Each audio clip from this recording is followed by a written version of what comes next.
first slide. All right, wonderful. I see a nodding of a head. Okay, so anaerobe identification done the right way, question mark. Well, I had tons of questions in this area, and I think that is why I said, okay, yes, I will do this.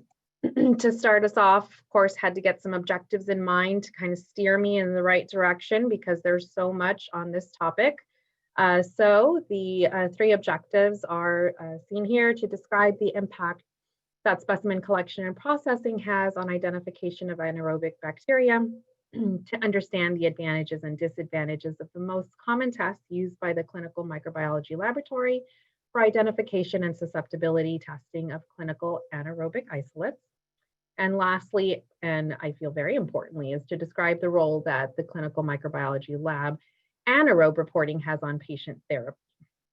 And so this will include reporting of clinically significant anaerobes and antimicrobial susceptibility testing. So that's what was kind of gearing me in the right direction here, is focusing on those objectives. So I want to start off first by defining anaerobe. Kind of see how well you know the definition of what an anaerobe is.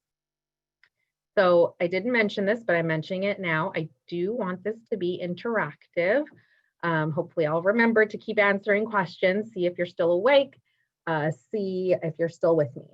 So in 1977, Professor Feingold defined anaerobe as a bacterium that requires a reduced oxygen tension for growth and fails to grow, form colonies, on the surface of solid media in 10% carbon dioxide and in air, which is made up of what percentage of oxygen?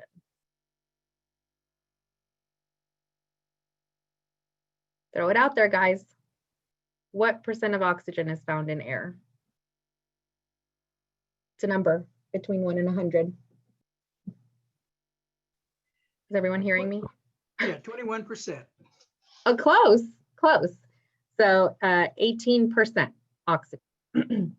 At least the review that I read. I didn't double check everything. So if you find some other literature stating otherwise, I'm happy to accept it. Well, that varies around. I'm sorry? Varies around the planet. Yeah. Ambient air varies its oxygen. Okay. Okay. Okay. And specifically, that's what Professor Feingold said in 1977. So I quoted him here. And Bacteroides fragilis group or Clostridium perfringens are actually known as moderate anaerobes. So they can survive oxygen levels from 2 to 8%. So another review that I read stated, just because you grow, a lot of people become confident in their growth because they see Bacteroides fragilis or Clostridium perfringens growing, but they are moderate anaerobes, so they're not strict. And so even a little bit of oxygen not going to immediately kill them. So that's important to remember. Strict anaerobes are less than 0.5% oxygen. And so that's the Prevotella species, Fusobacterium species, and Bacteroides species. So here I just have what we all know very well, is that our body is laden with anaerobes. I found it very interesting. This review article had just what percentage of our body is made up of anaerobes. So the oral cavity is shared to be 90% of anaerobes, and the colon, not surprisingly, 99%. I didn't get percentages on these other ones, but there's a listing of everything that's there already, and those who are on the bench continuously are very aware of these organisms that are just naturally present in the flora. So I want to jump into a little bit of where we're thinking.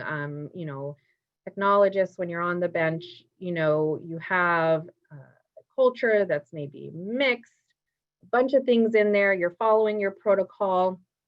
I think it's very important to keep in mind just that the rate of where you would expect to find the anaerobic infections that are significant. So I just found this little table here interesting and helpful, useful, just because it highlights the percentage of anaerobes based on what you're seeing. So in the head and neck, you would expect a very high percentage that you're going to find in anaerobe for dental and oral infections. And that's just how you would read this table. And I'm not going to go over it in detail, in depth. I just wanted to share it because I found it very useful, just kind of in an overview when you're thinking about it. And I forgot to include what the AAD is, but that's antibiotic-associated diarrhea. So, GI infections there. So moving into specimens that we accept for anaerobic culture. So a lot of the slides you'll see that I kind of focused on what do our guidelines, our protocols guide us to do? What do they specifically say? And what are some deviations from that, either that we see in practice or that we see in literature? And so this is taken from the CMPH Clinical Microprocedures Handbook, which was last updated in 2016. Right now it is undergoing updates and should be out now that it's available online. Live updates can be seen more readily. So later this year, there will be an update, which is exciting. And here you see the acceptable and unacceptable specimens. So you may, if you're still in the laboratory, or if you remember being in the laboratory, or even if you're not, you may or may not know the acceptable or unacceptable specimens. And this is very similar in the M56 as well, the CLSI M56, which was last updated in 2014, and it's slated to currently being worked on, or it's going to start being worked on this month, and it'll be available in 2023. So more exciting times for the anaerobe. So kind of an update on that. I'm just lingering on this slide so that you can see, just avoiding reading through it, because if you're interested, you're going to see what is acceptable and unacceptable. And of course, the theme that we see in unacceptable specimens is anything that is going to really attract more flora than the actual infection. So for us who are very experienced and knowledgeable in the area, we're thinking, okay, common sense of what areas would you want to avoid? So you want to avoid swabs that are going to collect epithelial cells, not the actual site of infection. But sometimes it can get questionable. And other things, and I'll go through some of those examples, but other things to consider are transport conditions and transport time, of course. And that's something that has to be addressed. And I think it's important to remember that everyone who receives in a specimen has a different understanding and perception of what they're receiving in. So it's important to have that constant communication, I find, whether it's a lab assistant receiving in, whether it's a technologist receiving it in, sharing what was something that was odd or unusual. Are there instances that, do they always look at the receive in time? Do you always look at that received in time? Do you always look at when it was collected, when it was received? Do you pull results, pull data for that to see when that actually happened? I've over time at different facilities have gotten notices from astute technologists and lab assistants that say, hey, this tissue was collected at 7 a.m. and we didn't get it till 4 p.m. What's going on here? Was it an offsite? Was there a courier issue? Do we need to look at that? Was it on site? Is there something going on with staffing in that area? And it's very important to have that open communication, but everyone plays a role in that. It's really important to give that, to pay attention to those things, and that can actually impact change right away so that you're not having your organisms die. And also depends on, and I'll show in a little bit too, collection device really impacts the results there as well. So our medical lab assistants and receiving medical technologists are essential to the identification of anaerobes. So I love the saying junk in, junk out. I think I just wanted to find a way to fit it into my talk, but it really does relate. So you see here that these are actual pictures that I took at some point or another. This is a tiny little tissue that was submitted in a gauze. There's nothing surrounding it, no saline, no media of any kind, even in an e-swab tube to protect it from drying out and dying. Now, I don't recall how long it was before we received the specimen, but This is something that we received and try to address when it happens. I typically rely on reaching out to the OR manager. If I'm not there, I do ask that a nurse be contacted from the laboratory. Someone in the laboratory just contact the nurse, let them know a one-on-one.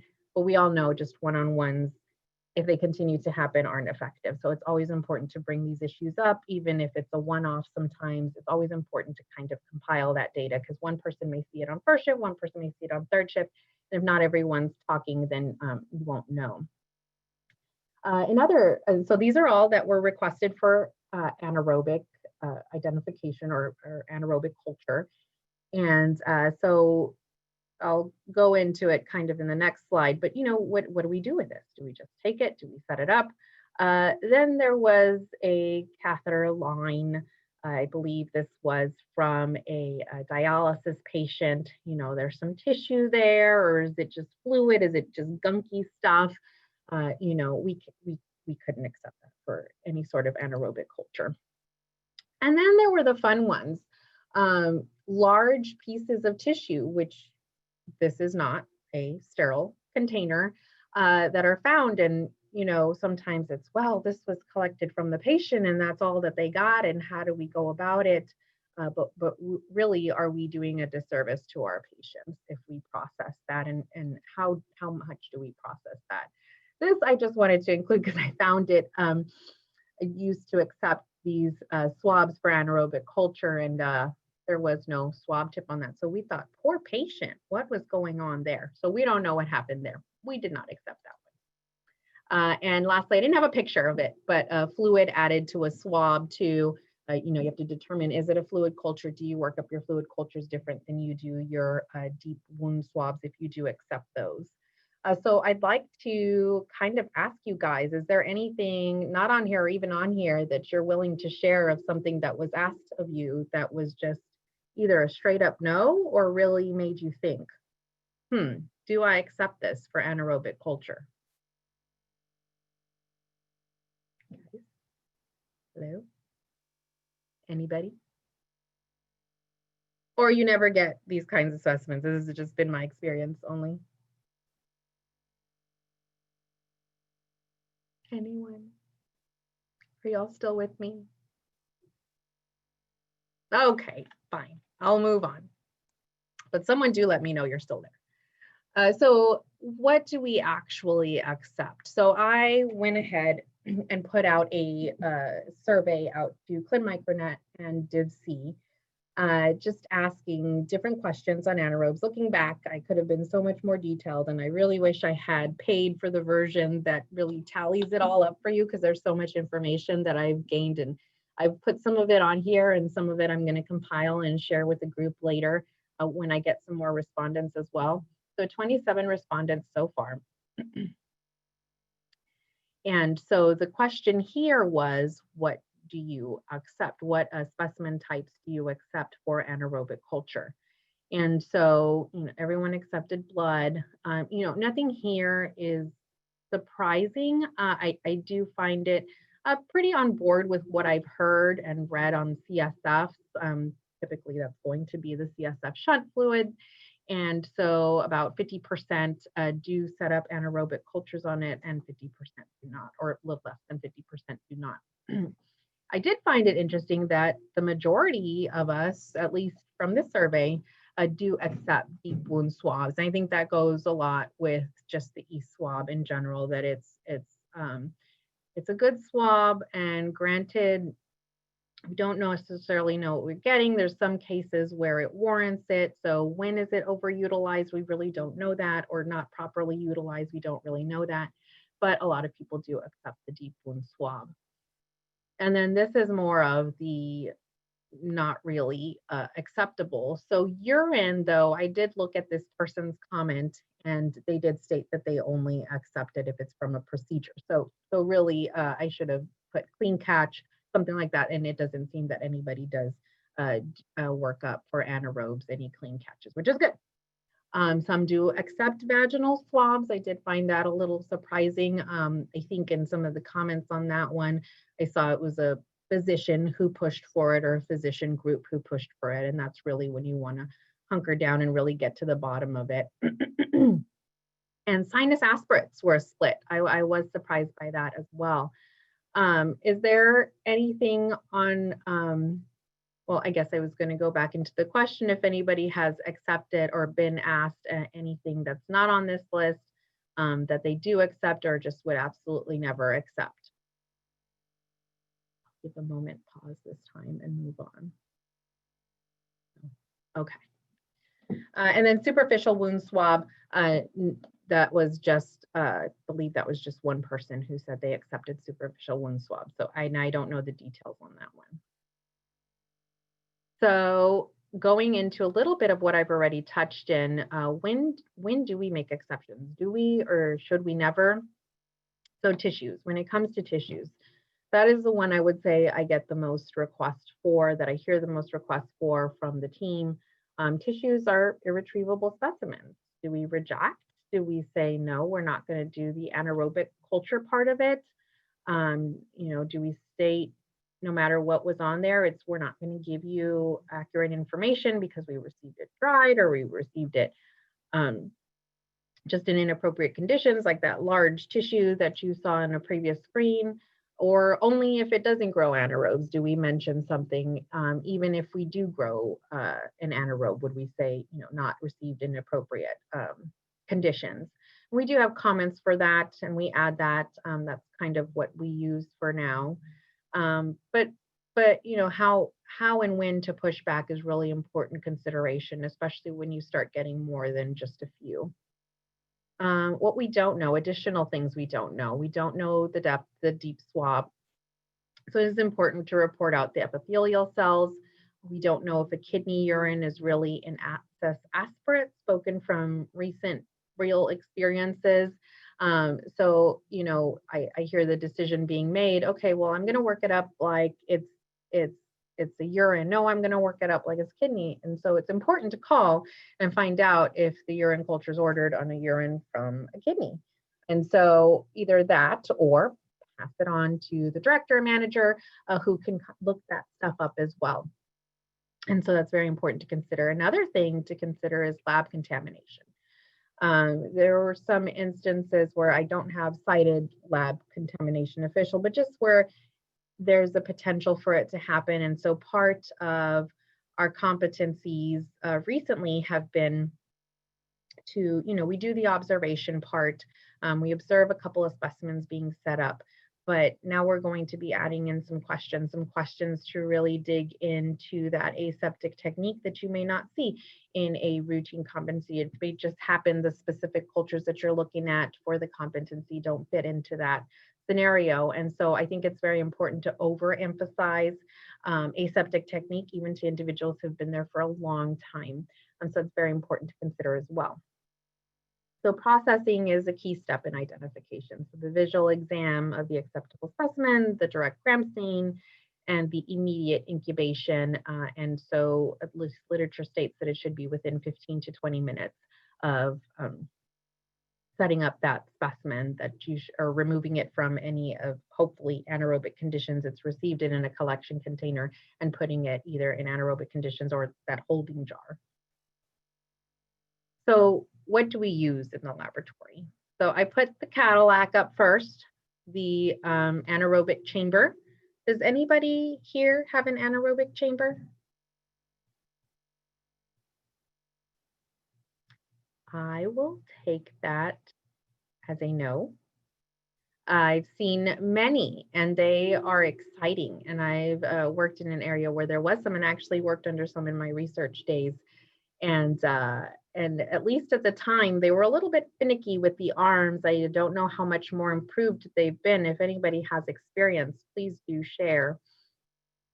And then of course, there's the anoxamat, the gassing up, the gassing system. There's also the boxes and the bags. And lastly, there are alternatives to traditional media. There is oxyrase media. And so that is stated to keep your specimen in anaerobic conditions, even during manipulating the specimen. So you put it on there, the media is supposed to maintain the anaerobic conditions. It has a little indicator on it that you put at the top of the lid to indicate that it remains in anaerobic condition. It snaps on, it kind of, you can close it and snaps on shut. But I did, I thought, oh, wow, that sounds exciting, but it seems as though they still do recommend to incubate it in an anaerobic environment. It's still required. And then, of course, there's the cost consideration where current media plates are maybe 10 cents, 20 cents, and where these are about, at least what they were stated on their websites, about $2 a pop. So it can get pricey there. So if it's considered, it may be considered in very specialized scenarios. So primary culture examination. So what does the Clinical Microprocedures Handbook say? So it says that initial exam should occur at 24 hours if a chamber is used and 48 hours if jars or bags are used. You could argue to look through bags at 24 hours without opening. That's if there's no condensation or anything preventing you from looking through it. And it's critically important that you adhere to this because it could potentially kill an anaerobe from growing. So if you have a fast-growing anaerobe and a slow-growing anaerobe and you open it because you see a fast-growing anaerobe, will you find out that you had a slow-growing one, even if you work quickly and shut it.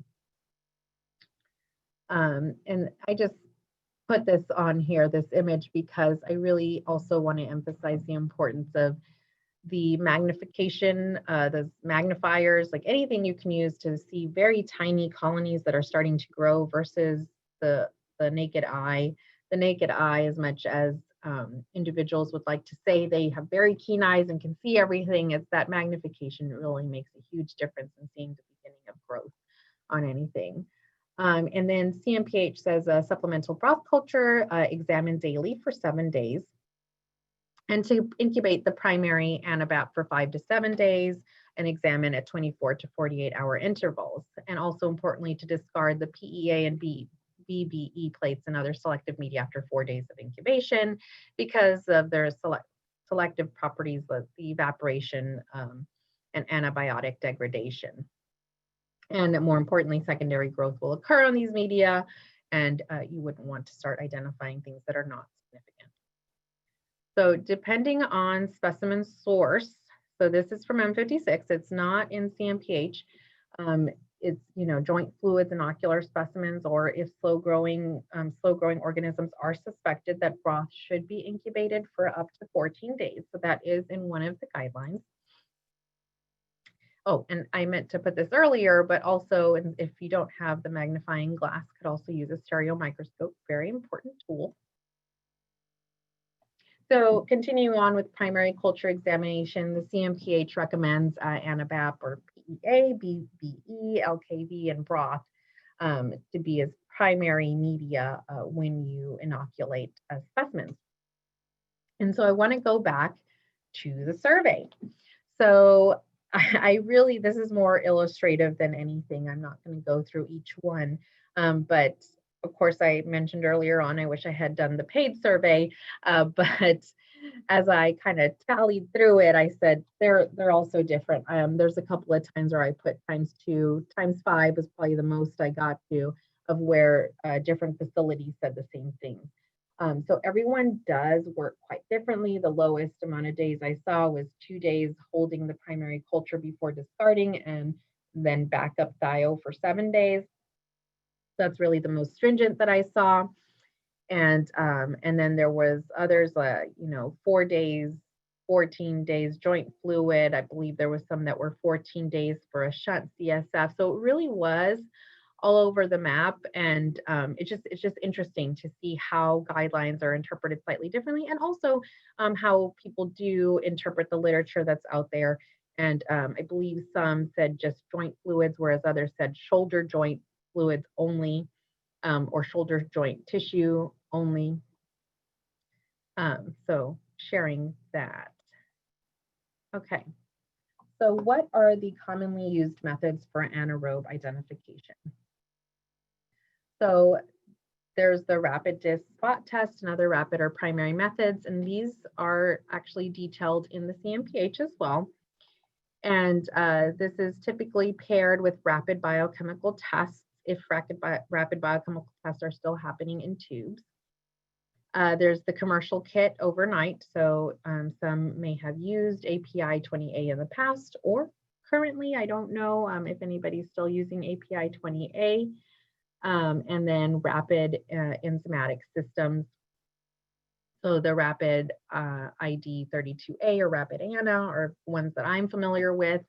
And also the Anaerobe ANI card. So we currently use MALDI-TOF, but we also do, we'll set some up. We also still have the Vitek ANI card because sometimes we can identify it by MALDI, and we do have instances where we're still able to identify it by Vitek. It's just not in the database, or it's just something about having set it up and that spot. Maybe there was an issue with the spotting technique. And then MALDI-TOF and next-gen sequencing. So I will pick on Amanda, which she's sick, so I shouldn't pick on her. But if, maybe Yvette would like to chime in as to what you're currently using right now. We use the Vitek. Okay, Vitek, and strictly Vitek. You don't do API or rapid ANAs or anything like that? Nope. Okay. We do use some, we use a BBE Agar and, spot tests and stuff like that, but mainly Vitek. Okay. Thank you for sharing. If anyone else wants to share, I'm listening. And the MALDI doesn't solve all problems, because if the MALDI's down, what do we have backup? Did we get rid of all of our spot tests? Do we have those spot tests to use in the downtime? And that is why we kept the ANI card as well. So I went to the survey again, and I know this looks a little daunting for those who don't use MALDI yet. So I was like, whoa, there's so many who are using MALDI. Again, 26 respondents on this one. And there was only 3 that said biochemical techniques and 1 gram stain with microscopy. And I thought, okay, there has to be some other source that I can look at where there may be a more reasonable representation of what's truly going on out there right now. And so I looked at the CAP survey stats on methodology. And sure enough, MALDI makes up 1/3 of the different methods that are currently being utilized in laboratories that are at least submitting to CAP surveys. And so this was taken from a D survey. This is actually 3 different D surveys. So for Bacteroides, for Clostridium, and for Bacterium. And so I thought, okay, that's, there is a lot of MALDI users out there, but that makes sense that not everyone has a MALDI, and there's plenty of people utilizing these different techniques that are doing very well on the surveys, doing very well for our patients. So MALDI is not the end all be all. So as I promised in my objectives, I will share some advantages and disadvantages to the different methodologies that I just shared. And if anyone wants to add to the advantage and disadvantages, please do. Want to keep it interactive. So the rapid disc spot tests that are kind of paired with the rapid biochemical test. So with the rapid test, of course, easy to perform, flexible, early presumptive identification. However, the major disadvantages with that is only limited number of donor species can be identified through those methodologies. So there's a very big limitation there. And depending on what kind of workup you're doing for what kind of patient specimen, that may or may not have a huge impact for you. And rapid biochemical tests. So different substrates can be tested in anaerobic medium, but it is time consuming, it's labor intensive, and there can be subjective reading in that. And so manual identification kit with 24 to 48 hour incubation. So here we're thinking the API, the rapid ANAs, easy to perform, small inoculum is enough. However, the disadvantage is that an anaerobic environment is needed. So, and there's no time gained or no time saved in the workup. Automated systems using preformed enzyme kits, so Vitek, timely result, easy to perform, no anaerobic environment is needed. Of course, an equipment, a piece of an instrument is needed, and there is a limited database. And then we have the MALDI, which I think I did take this from a review, and I think the reviewer had a propensity for moldy. There's a lot of good things said here, and I agreed with them, so I left them here. So it's rapid, reproducible, accurate identification, and goes on. Of course, initial cost is high. Backup equipment is needed in high throughput laboratories, as I mentioned. And then lastly, but very importantly, is sequencing for those that we just cannot identify through any method. It's a gold standard for species identification, description of new species, decreasing cost and time. And of course, special knowledge. It's not just the equipment, it's the special knowledge that's needed as well. Does anyone from the state lab have maybe any anaerobes they've sequenced that they can remember that were like, wow, that was a cool anaerobe? Or is anyone on here that does the sequencing at the state lab? Yeah, I do sequencing at the state lab, but I do not recall doing an anaerobe. I know we do some for Nancy Pickens. If she's on the line, she would be able to answer what the outcomes were. Okay. Yeah, this is Mary Claire. I think to clarify between DNA sequencing and next generation sequencing, I think we do quite a lot of Sanger sequencing for identification of bacteria, which might include anaerobes, but I think we haven't done any next gen for anaerobes for sure. But I see Kelly's on. She may know if we did Sanger. Yeah, we haven't done anything through the next gen sequencing for anaerobes, but we definitely have used the 16S sequencing. Yeah, and thank you for keeping me honest, because really the majority of the literature I read was focused on 16S sequencing. So I threw in NGS on my own because I don't do any sequencing, so I jumbled them up in my mind. So great to know. That's still available in some instances, Marie Claire or Kelly? Yeah, I mean, certainly 16S like Sanger, we can do to identify some of those tricky organisms. So, and Kelly can jump in, but we're happy to accept them if any labs have a tricky organism that they can't identify, and we're able to do that. Now, if it was something where there was some kind of outbreak, like something unusual where there are like 2 or 3 of them, that's when we might try to do next gen, because that's where we can, it's not just about identification, but it's also about relatedness. Okay, thank you. I wanted to do just some quick analysis. I don't know that I got much fruitful information because I didn't get the time to analyze exactly the different anaerobes, but I just wanted to share. I just kind of took a 3-month period. We did primarily ID by MALDI, but we did have several where we had to ID by Vitype 2. Again, I didn't get a chance to do a breakdown of that. But I just separated them by our fluid culture, our tissue culture, and our anawounds. Our anawound are our deep wound swabs. And I put down there the different media. Of course, we're focusing on the anaerobic part. Well, I don't know if I underlined the MRSA, I didn't mean to. But we have the CDC ANA. We use the CDC ANA and pre-reduced PEA, LKB, and BBE. For the deep wound swabs. We don't bother with a thio for those. We do thio for the tissues and the fluid cultures. And we do hold for 3 to 5 days. So we base it on the gram stain. So if there's something seen on the gram stain, but no growth, we will hold it up to 5 days. The plated media, which it is, looking back at, the more kind of the LKV and BBE, maybe we should be tossing at day 4. And then we hold a thio for 7 days. And so I was just looking at, how many total cultures do we have in that time, and how many anaerobes. So it's not strict anaerobes, but anaerobes that fall under our anaerobic identification did we get.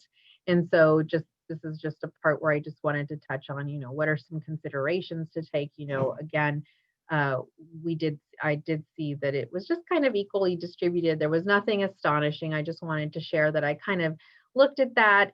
and was curious, what are the impacts on this, and where can I go further with this? Because getting interested in anaerobes, I'm wanting to know, okay, well, what's important here? Is it important to know what anaerobes did we identify during a certain time period, and did we see more of something in a fluid culture and a tissue culture versus a deep wound swab?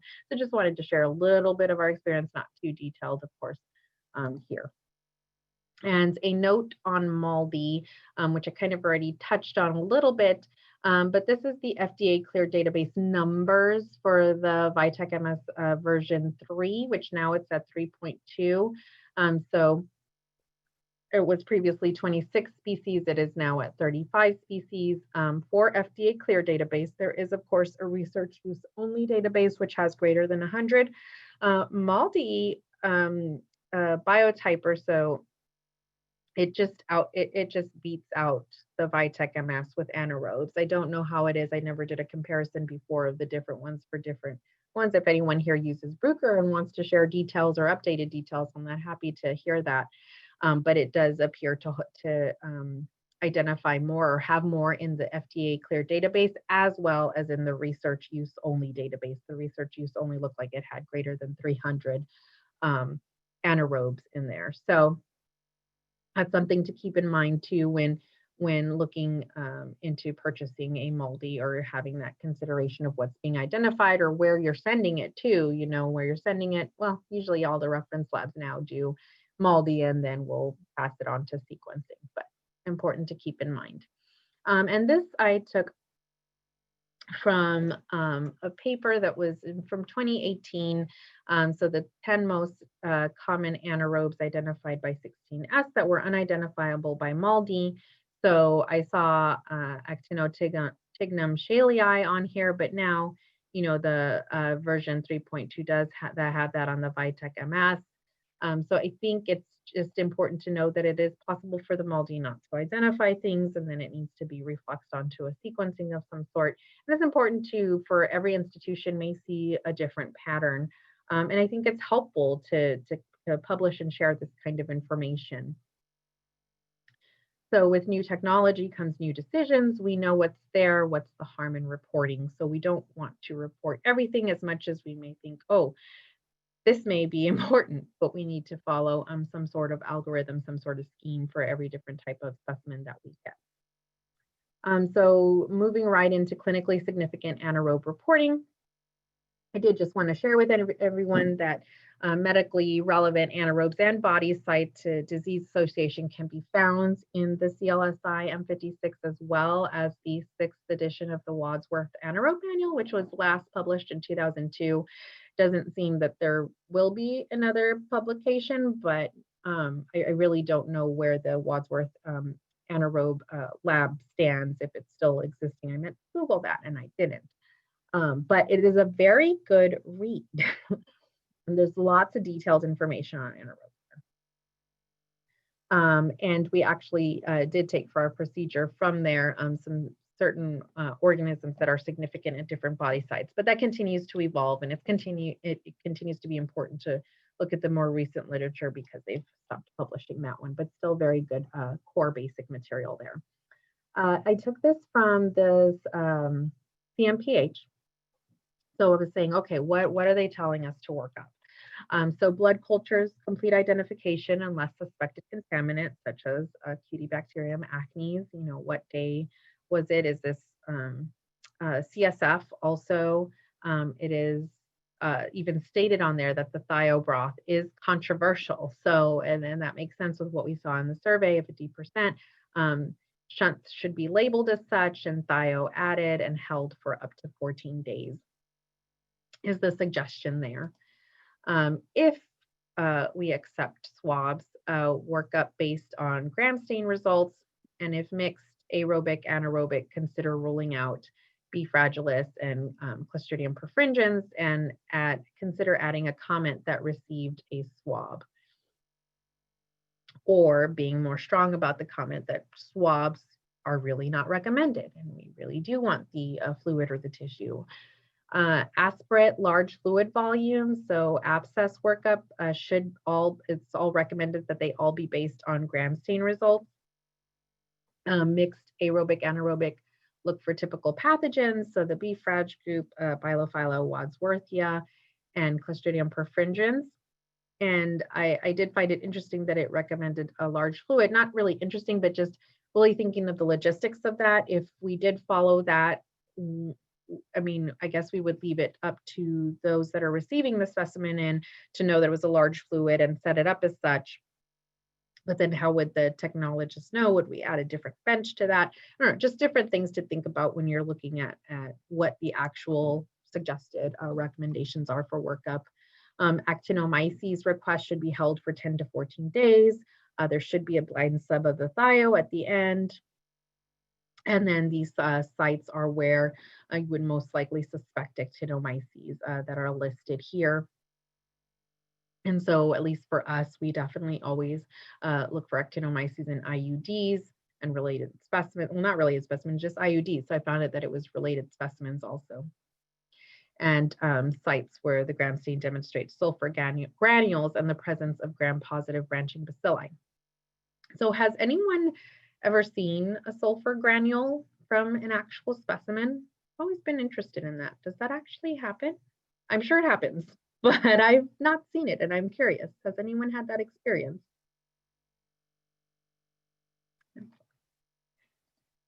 So joint fluid, I did find it interesting that it, again, it's not in the CMPH, it was in the M56 to hold that for 14 days. And then other things to consider are, do we report including anaerobic flora when, you know, there's a mess of things in there? If we're looking at the epithelial cells, how do we report that? Do we report as intestinal oral flora, and after how many?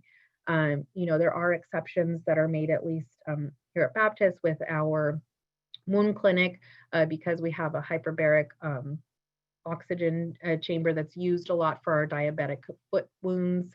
And so, you know, after I really wanted to understand it, and the way that it works is that they actually, you know, treat the patient, you know, when they come in with a wound with antibiotics. Now, if they come back, they will put them through the chamber. But in addition, they like to, and I had seen this out in the listservs, they like to compound some antimicrobial against it that's going to be effective with the treatments that are being performed in the hyperbaric oxygen chamber. So, you know, for that specialized population, it is important. But then you have to figure out, okay, well, just how much time should the technologist be spending on, you know, identifying every single anaerobe? Is it just, you know, specific types because we have an antibiogram, you know, or a national antibiogram is that we follow. We don't actually do susceptibilities in-house. And so things to consider. Continuing on with clinically significant anaerobe reporting. Oh, and that's where I was going to mention that. The library continues to grow for clinically significant anaerobes. I almost got lost in a deep dive, and I had to kind of come back up and just share a couple. So case studies are critically important. I really want to emphasize that with everyone.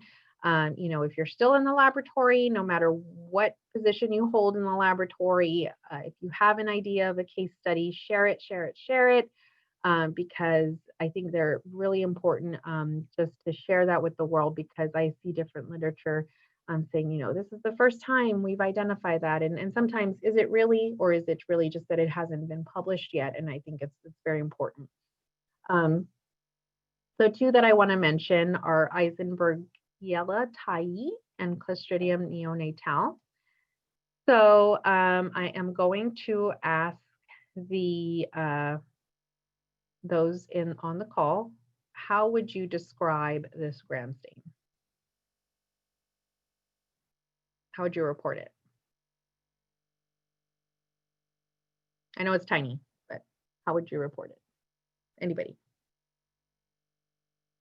I know we read gram stains. I'm going to pick on somebody. I'm going to pick on Aaron, if you're still there. Maybe he's not. Oh. No, I'm here. Looks like gram negative, maybe fusiform. Okay, it's tiny. So what I want to focus on is the gram-negative. So Yes. it's actually a gram-positive anaerobe. It's structurally a gram-positive anaerobe, but it stains as a gram-negative. So I just found that like, wow, that's super cool. Thank you, Erin. I really appreciate that for responding to me. And so it has been associated with bloodstream infections. And so I put the article that related to it there where I pulled those pictures from. And then Clostridium Neonatal. So I couldn't find an image of it. I was going to throw it up there and say, what Clostridium is this? So Clostridium Neonatal has been associated with necrotizing enterocolitis in neonates. Oops. In neonates, and it's after that was discovered in an outbreak, I believe it was in Canada, then it became studied a little bit more, and it's been significantly associated with necrotizing enterocolitis based on PCR studies. So very fascinating, and it all stemmed from case studies that made them dig a little deeper. What is this? What does it mean? Was it significant? So case studies important. So now for susceptibility testing. Or does anyone want to share an interesting anaerobe? I know I gave option for state lab. Anyone else? No? Okay, but keep them in mind and send them my way. I love anaerobes. Okay, does anyone report or send out routinely is my big question. I kind of know what you do already, but refresh my memory. Amanda. Francis, I was going to say I can tell you a story, but it's an old story. But Okay. when I was at UCLA, so we're talking 2004 or 5 or something, we had an organism that was a staph epidermidis that we sequenced as a staph epi that was an anaerobe, and it was from a joint specimen. So anyway, that's like my most interesting anaerobe that I ever had. Wait, what? A staph epidermidis that was then an anaerobe or what? No, a staph epidermidis that was strictly anaerobic. Oh, yeah. Yeah. So we published it back, I don't know, 2005 or something. Great. Thank you for sharing the story. It's just a silly story, sorry. All important. But I just think just goes to show that you have to be prepared to look for unexpected things. Things don't always fit in the boxes, or you know how we always joke that the bugs don't read the manuals, just like the organism that you showed that's a gram positive but looks gram negative. Thank you. And I will share that while it's not anaerobic or aerobic, gram positive rods are what we struggle the most with, the Maldi. So I wonder sometimes, because we don't always follow up on those. So that's another interesting follow up on. Okay, I'm probably asking way too many questions and stopping way too much. So I will try. We have 16 more minutes, so I will get through this. So moving on to antimicrobial susceptibility testing. So all I have up here is what we find currently in the M100. I have no idea if the upcoming M100 that comes out in March of this year will have any updates. If anybody knows, let me know. For the anaerobe, and I forgot to put the years here, but it is a little bit dated. I believe it's 2013 to 2016. Again, everyone remind me, correct me if I'm wrong, for the antibiogram for anaerobes. And I know it's tiny. I don't expect anyone to read it, but at least at Baptist, we do refer people to, or not people, just physicians who call asking for anaerobic susceptibility testing. Just depending on what it is, sometimes technologists will refer them to the antibiogram that's on our intranet. But if they are persistent, I will get past that call on. And a lot of the times I can give suggestions in collaboration with our ID pharmacist on just what to utilize or what to use based on the antibiogram. But is that always the right thing? And I know also that other facilities report out the antibiogram as part of the report, so then the physicians aren't calling and asking. So, and there's a different, I think I might have shared it. Nope, I didn't on the next one. but I want to touch on rising trends in resistance. So just as with aerobic bacteria, anaerobic bacteria, there are raising trends in resistance. And I just cited one article here that referred to a lot of different articles, so feel free to go in and read it and check it out. But I highlighted, at least for this, the Bacteroides species and where we're seeing those increased trends. So we're seeing increased resistance in metronidazole and imipenem. Now, for this particular study, it's only 2 isolates out of the 62. I do realize that. But right now we are reporting for metronidazole, as I should have highlighted those as well, as 0% resistance for Bacteroides. But there is some resistance out there. So I think it can be misleading sometimes if we are just referring to the antibiogram. Not to say that it's here, it's in that specific patient, most likely they're susceptible, and just something to keep in mind. And the one that was even more significant was the piptazo for the Bacteroides species in this particular study. And this was a study focused on blood culture isolates. And then for Clostridium species, metronidazole is one that's increasing in resistance, as well as gram-positive anaerobic cocci clindamycin as another one that's increasing in resistance. Let me see, shouldn't have kept it so tiny. So yeah, so in the original or the antibiogram that's still out there, it's about 3% resistance seen in gram-positive cocci, whereas they're seeing 54% in their population. So the trends, these are just kind of verbalized here or printed out here.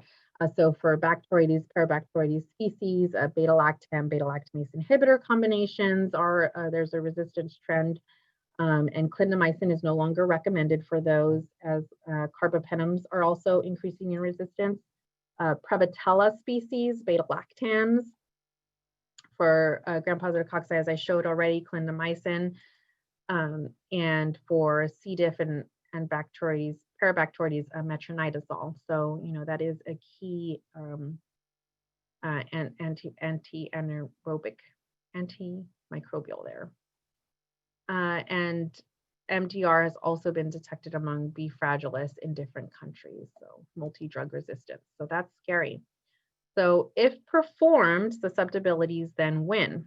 Well, CLS-IM 56 does have recommendations on that. So bacteremia, brain abscess, endocarditis, and you can read the list there. They also highlight organisms because either the unpredictable antibiogram as resistance trends rise, or that they're highly virulent. So then they're very significant and important, and it may be important to find out the susceptibility pattern there. Also, persistence of severe infection despite proper antibiotic therapy based on available data. To me, I feel that is the most compelling one. If we're not doing it routinely, definitely if that patient comes back again with the same infection, maybe that's something to look at. So other considerations, I will kind of skip over these practical issues. I kind of polled my team, just a few of those who were experienced when we were performing anaerobic ASTs in-house. And Diane, I did see you on the line, so if you have any input in this, I'm happy to hear it. But some things that are practical issues where there was large holding jars, you know, that you had to really stick to those, that 48-hour time period, you know, longer than your normal susceptibility for aerobic bacteria. Stocking of isolates, I wasn't too sure I really understood, but I think it's just additional isolates to keep stocking. Experience remembered what they had inconsistent results, and I think that at least that is the remembered of why it stopped getting performed in-house. I'm having problems with imipenem to be in range. So, and additionally to that, how clinically necessary was it? Was it more for a public health service? And penicillin, clindamycin, vancomycin, metronidazole, and imipenem are what they were called performing. I probably could have dug for old procedures, but they weren't in media lab, so I didn't. So currently, beta-lactamase for gram-negative anaerobes is of limited value. So this is actually something that I do believe we're going to move forward with changing for us. So it does say that generally, BFRAG group, and this has been in the M56 now since 2014, is presumed to be resistant to penicillin, amoxicillin, and ampicillin. So additionally, negative beta-lactamase does not predict susceptibility. So I think a change is needed, at least for us. And and if anyone has any comments on this, please share. And so, I'm considering changing that to BFRAG and add that pen resistant, but add a comment instead, because I think our clinicians are so used to seeing the beta-lactamase positive or negative, which I did pull 3 months of data, and I think we only had like one beta-lactamase negative. So that was interesting. But then again, what does that mean? That doesn't really mean anything. It's not telling you anything susceptible. So why are we spending our time on it? Some anaerobes extremely sensitive to oxygen, impaired growth, and could overcall susceptibility. So those are additional considerations. Also, which I found very scary and daunting, is that metronidazole activity is highly dependent on the anaerobic environment. Even small amount of oxygen can greatly reduce conversion of metronidazole to active metabolites, resulting in pseudo-resistance. So make sure no overcalling of resistance if you are doing metronidazole. And so I actually spoke with a laboratory in Texas that does routinely do susceptibilities. And then I said, and you have no concern over this? And they said, oh no, we don't do metronidazole because of this issue. But routine reference labs do metronidazole. So what are the methods and the drugs? So here's just listed the different methods. So agar dilution, broth microdilution, gradient strips, disc diffusion. Disc diffusion is not recommended by UCAST or CLSI. And it's a favorite of many people, I do know that. Gradient strips, so it's the most convenient, of course, for the clinical laboratory. Comparison to agar dilution, not yet proven equivalent. And I think that's a difficult, ask to prove that. Broth microdilution, so CLSI standards available for B fragilis group only. And is commercially available for gram-positive anaerobic cocci, but a concern is that they do grow poorly, and there's few studies on those. And agar dilution is just not practical for most labs, and it's most cost-effective at a greater than 100 isolates. There is a modified for routine testing, and I believe it is in the CLSI, breakpoint testing, agar with breakpoint concentration, so such as no growth is susceptible, but that's very rough and does not include intermediate. So it looks like gradient strips, and that is what I saw in the survey. I won't read through this, but you'll have it in the slide deck to see what different laboratories are doing. And again, I am still pulling all the survey data, and I'm going to make it look much but there's a range, like everyone does something different. There was only one laboratory that didn't do metronidazole, and that may have been the laboratory I spoke to. So 2 cases, and then we're done. So I wanted to do the guess what it is case. I couldn't find a good one like that. I'm sorry, guys, but I think these are important cases to share. So the effects of holding time in established procedures. So I've long been a questioner of the joint infection, PJI, prosthetic joint infection and holding times, but I've not dived into the literature at all. I dove a little bit, not as deep as I would have liked to had I had a little bit more time when I thought of talking about this. But here's the case. We had a 57-year-old male presented for right shoulder surgery. Prosthetic infection of the right shoulder is what was put down in their EMR. At day 4 of having after received the specimen, so nothing grew, and so it was already, I think it had already been put away, but I received a complaint that a specimen was not held as specified, and I was pinged for service recovery. Marcia, I think you were involved in this one. The nurse said, so then I reached out to the nurse. The nurse said the doctor wanted to hold it for 17 days because it could be an unusual bug. And so as I'm sharing now, we don't routinely hold for 14 days any joint fluids or shoulders or anything. And so I said, what is this unusual bug? What are we talking about? So I finally spoke with the provider, and they said bacterium aphids. So what happened? So I went and spoke to the technologist. We pulled it, we saved it, we held on to it.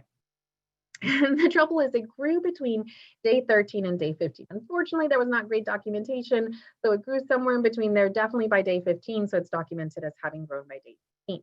You'll know why, you'll learn why I'm mentioning the days here.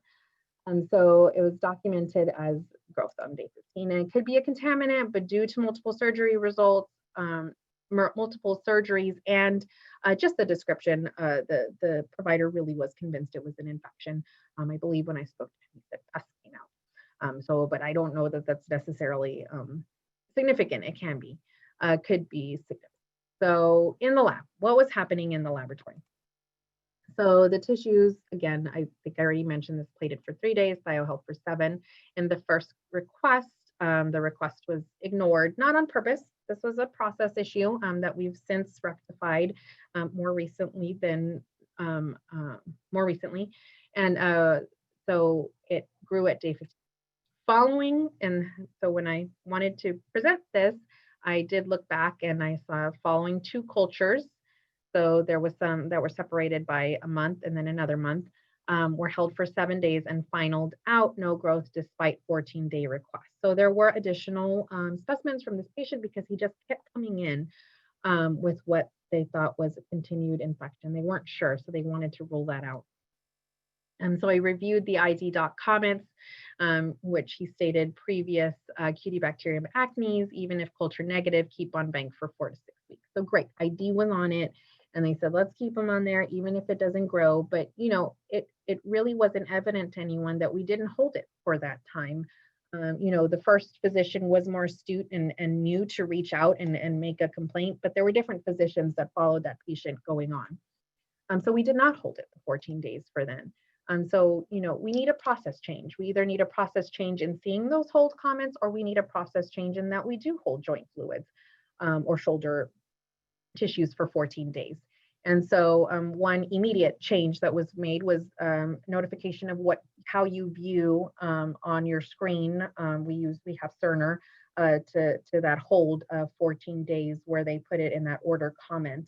Not everyone had that displayed and visible to them on the bench, or not everyone clicked on the little yellow tab that we have for that.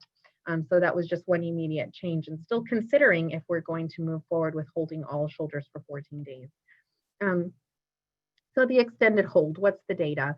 So in 2011, Dr. Butler-Wu published this.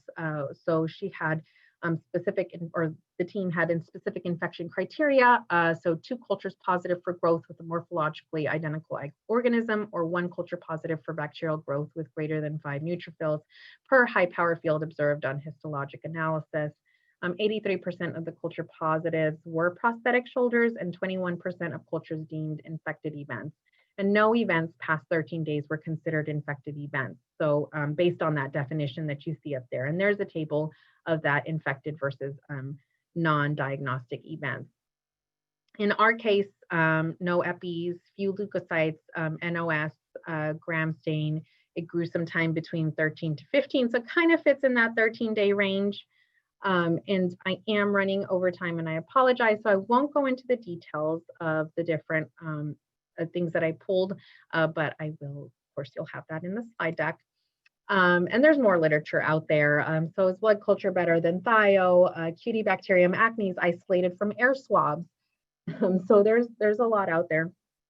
And case in point is to perform with caution if doing routinely, incorporate a comment or have an in-depth review with the clinicians who are expecting these holds. If not currently holding, consider doing if having a clinician group that routinely expects these and continuously make requests with the same precautions. Last case. So a 71-year-old woman with history of pancreatic cancer since 2017 undergoing chemo and radiation therapy. She presented to the ED with complaints of fever and chills post-Whipple procedure diverting gastrojejunostomy. So the stomach and the is connected with the jejunum. I tried to read up on it, and I really still didn't understand the procedure. She was admitted and found to have biliary obstruction due to expanding pancreatic head mass with direct invasion into the left liver lobe. She underwent successful biliary drainage in the epigastric area. However, blood cultures that were taken from admission grew E. coli as well as Pseudomonas aeruginosa, both sensitive to piptazo. Patient was started on Bank and Piptazo on admission. Since then, her white count and fevers had resolved. Repeat blood cultures from 3 days after presentation were no growth. And that was the ID comment when he saw the patient. But then at day 5, the anaerobic cultures hadn't finaled yet. B-Frag group was detected. And so was it significant, and it should, based on the antibiogram, the national one by CLSIs, be covered by piperacillin and tazobactam. So the ID doc calls the laboratory asking for susceptibilities. We referred him to the antibiogram. And it turns out in this case, so it's not that exciting of a case, but I just wanted to share it because really more the what if scenarios. So it was a pan-susceptible E. coli and Pseudomonas aeruginosa. So what if there was a highly resistant E. coli and Pseudomonas aeruginosa? Should we then consider Bacteroides fragilis isolate send out, AST send out? What if it comes back? What if the patient comes back? Then should we consider, susceptibility testing for Bacteroides if it gets identified again? What are the scenarios that matter? And again, just highlighting that there is a resistance in piptazo increasing for Bacteroides species. And that was all. Thank you for your attention and for your time. Any questions, which I know we're out of time, so I understand. There's no question.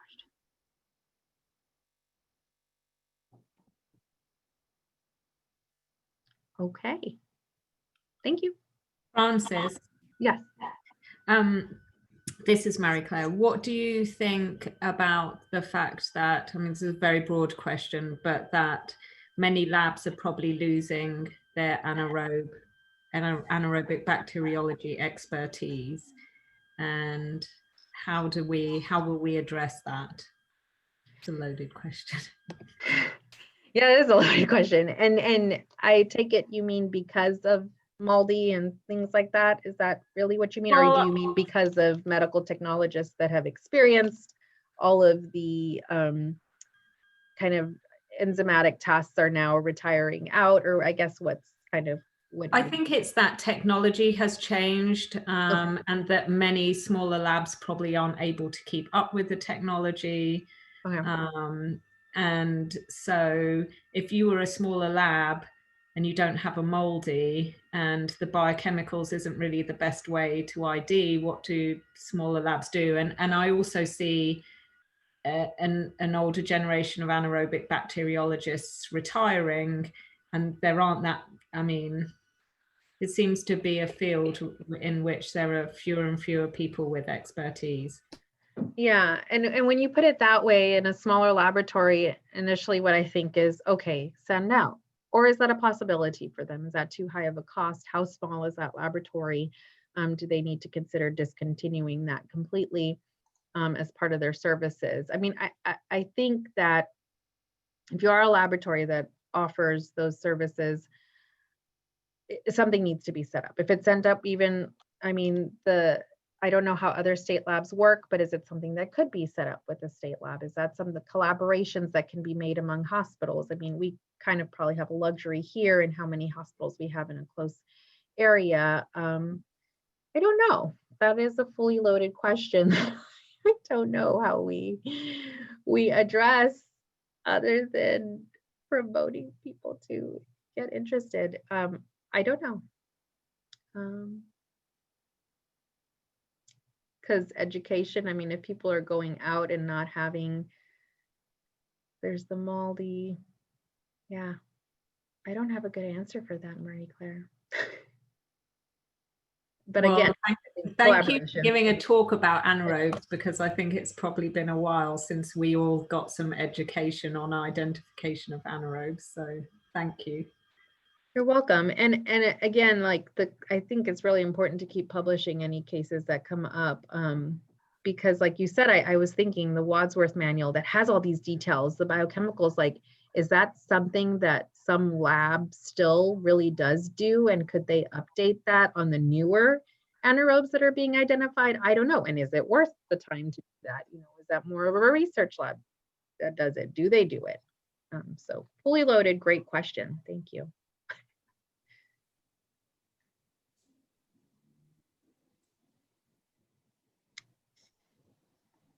Well, thank you, everyone. All right, I guess we're going to go ahead and end the call. Send me your anaerobic cases. I want to hear about them. Well, thank you Thank you again, so much. Francis. Yeah, Thank you. Francis. That was Wow. awesome. Thanks, everybody. Thank Yeah. you, Dr. Valencia. Great job, Dr. Shelton. Thank you. Have a good night. Night, everybody. Night. Great job.